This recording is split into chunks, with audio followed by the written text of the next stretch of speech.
But that's okay, because trying to figure out what I was going to talk about, I was like, well, I'll just go back to my last responsibility. It seems like I'm one of those people that really like rules. I kind of thrive within that environment. Rules are great. They tell you what you can do, what you can't do. As long as you're between those, you're good. You don't have to worry about it. You just stick within the things that you're supposed to do, stay away from the things you're not to, and you can survive. I think that's one reason I like the military. It's full of rules. They tell you exactly what to do. As long as you do it, you're good. And so, when I was working at Harding, I was actually looking at going into law enforcement. And that was kind of how I ended up in the military, because I wanted to go law enforcement. I didn't know how to do it, so I was going to go into the Army, be an MP. Then I talked to a state trooper across the way from us. He said, no, they really don't like MPs because they get trained the wrong way. So I just went infantry. So, I'm like, okay. And I thrived in that environment. I loved it. So when I got out, went back to school, and I was like, okay, well, they needed some help at the security department. I was like, well, that's a good stepping stone to get into law enforcement. And I just kind of stayed with it. And, it's great because you have all these rules, and all you have to do is enforce the rules. It's that easy. Everything's cut and dry. And then as I got promoted, I did different other aspects, but it was all about basically enforcing the rules, making sure people did what they were supposed to and when, enforcing the standards, whether it was training or whatever. And then in my last role, it was dealing parking enforcement. I actually loved that. I thought I would hate it. In fact, Melissa gave me the bad news when I came back as I was getting ready to come back from a deployment. She's like, yeah, you're going to get stuck with the parking. And I was like, really? She's like, yeah, because just the way they shuffled people around, that's where I was going to naturally end up. But I was not looking forward to it. But I got in there and I actually liked it because there were lots of rules. And the best thing is I could make them up too. And so we're going to get into that. But, as you grow up, you learn a lot, especially as parents, you learn a lot about rules. We set these rules up for our kids. We tell them, don't do this. Obviously, you tell them, don't touch the stove because it's hot. We all learn that lesson when we're young. We touch the stove, we get burnt, it's hot, we stay away from it. And so there's lessons with these repercussions that if we don't follow the rules, we get literally burnt. But we find that when we don't obey the rules, we have problems. And, as you start thinking about it, you look back at the Old Testament, look at the Israelites, and look at all the rules that were set up for them. And it's like, okay, they're almost treated like kids. God just sets up all these rules, do this, don't do this. And you can see where they can work within this framework or work within these parameters. But as we look at our lives and as we grow older, we realize that there's more to rules. And I think that's where faith comes in. And so while looking for something to go over tonight, I went to Galatians, and I'm going to be reading some different verses within chapters 2 and 3, just about faith versus the law. The law was about making rules. And so what we have here is Paul is talking to the Galatians. He's talking to people that have been Jews and trying to help them understand their perspective because they've grown up and they've been raised in an environment that's very rule-based. And so I'm just going to start off with Galatians 2 and verses 15 and 16, and where Paul says, we ourselves are Jews by birth and not Gentile sinners. Yet we know that a person is not justified by works of the law, but through faith in Jesus Christ. So we also have believed in Christ Jesus in order to be justified by faith in Christ and not by works of the law, because by works of the law, no one will be justified.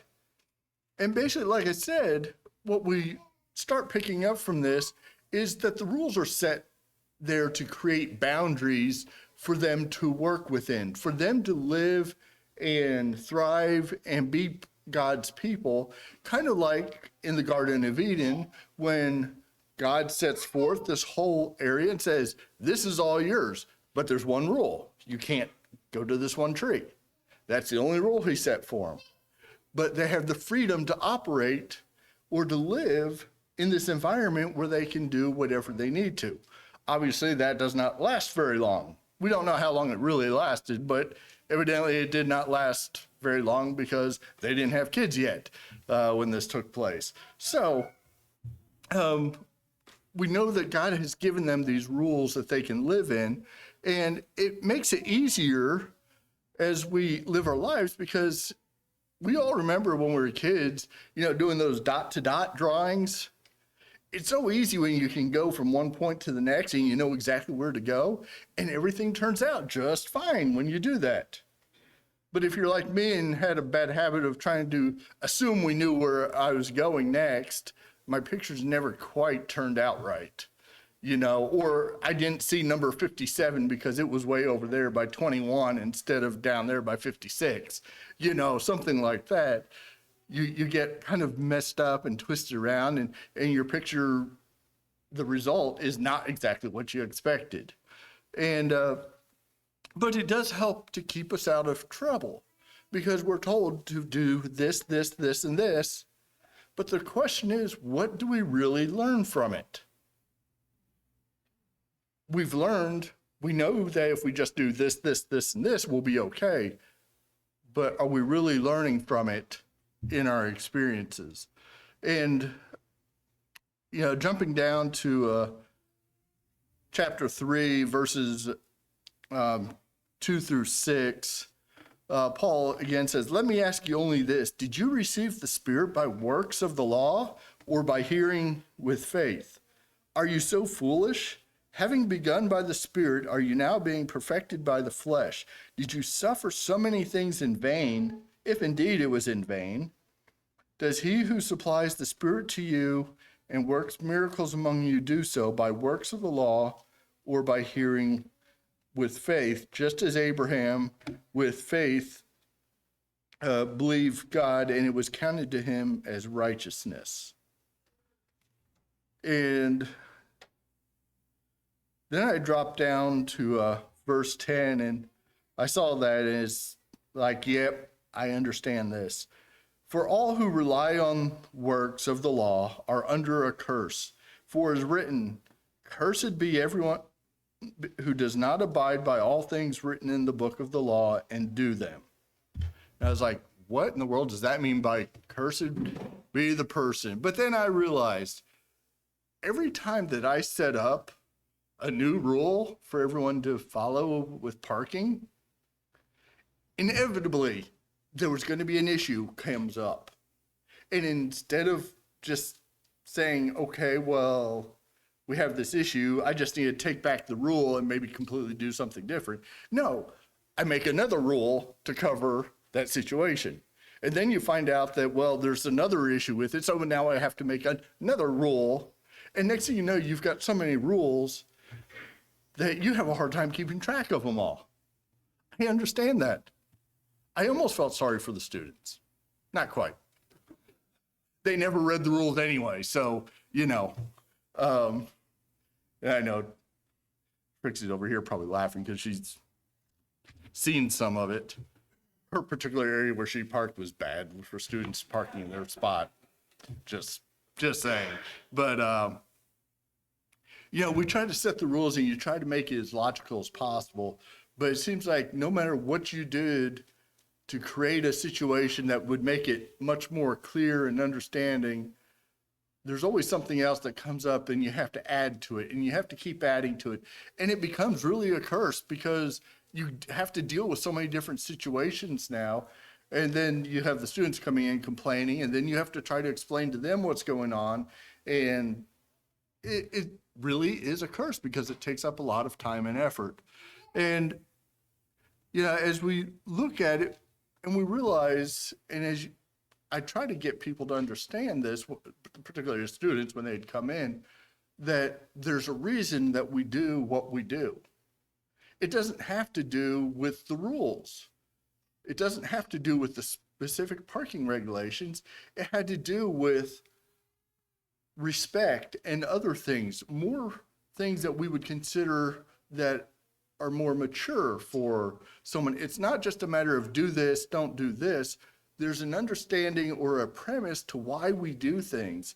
And I think that's what Paul's trying to get at in this. He's saying, yes, the rules were there for a purpose, but we are beyond that now. There's a reason why we do what we do, and there's a reason why the rules don't save you.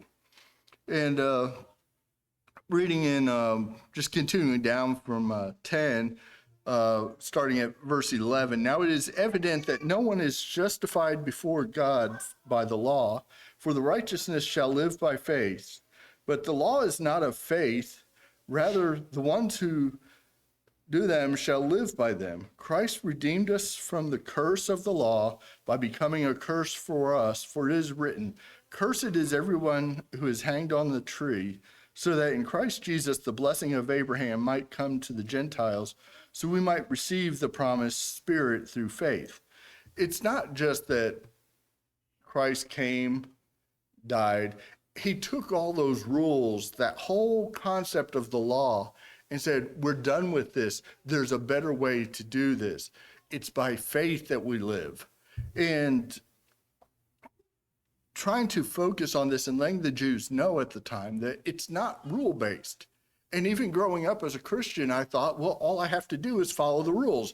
There's lots of do's and do nots in the New Testament. Do not slander, do not do this, but do this. There's lots of good things. I was like, well, maybe that's all I need to do. But as you get older, you realize it's not just about the rules and following these instructions. It's actually having that faith and learning to fully appreciate what God has done for us. And just to kind of close out, I'm going to read, drop down to 23 and read through 28 of chapter 3. Now, before faith came, we were held captive under the law, imprisoned until the coming faith would be revealed. So then the law was our guardian until Christ came, in order that we might be justified by faith. But now that faith has come, we are no longer under a guardian, for in Christ Jesus you are all sons of God through faith. For as many of you were baptized into Christ, have put on Christ, there is neither Jew nor Greek, there is neither slave nor free, there is no male or female, for you are all one in Christ Jesus.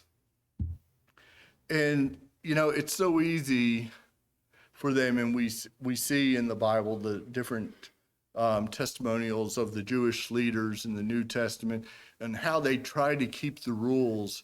And it was always about being one up. It was like, I kept this rule and this rule and this rule. But that's what Christ has done, is he's taken away that need for the rules. Yes, rules are there. We're not supposed to do this, this, and this, but we don't need the rules. As mature Christians, we should be looking up and saying, we understand why the rules are there, but they're not really why we're here. It's because we have faith in Christ. It's not about what we do or don't do, because really God measures us by our faith. And I think it's really important to understand that it's hard for us to say, well, this person has more faith than this person, because faith manifests itself in so many different ways in different people. And it's an internal thing. God is is the person or the being that sees our faith. It doesn't make a difference what anyone else sees. As long as we have the same faith, we are all equal. That's why he says, no Jews or Gentiles. As long as we are faithful to Christ, it doesn't make a difference. So with that, if there's anything we can do for you, if you have any prayers of the church, we ask that you please come forward as we stand and sing our song of invitation.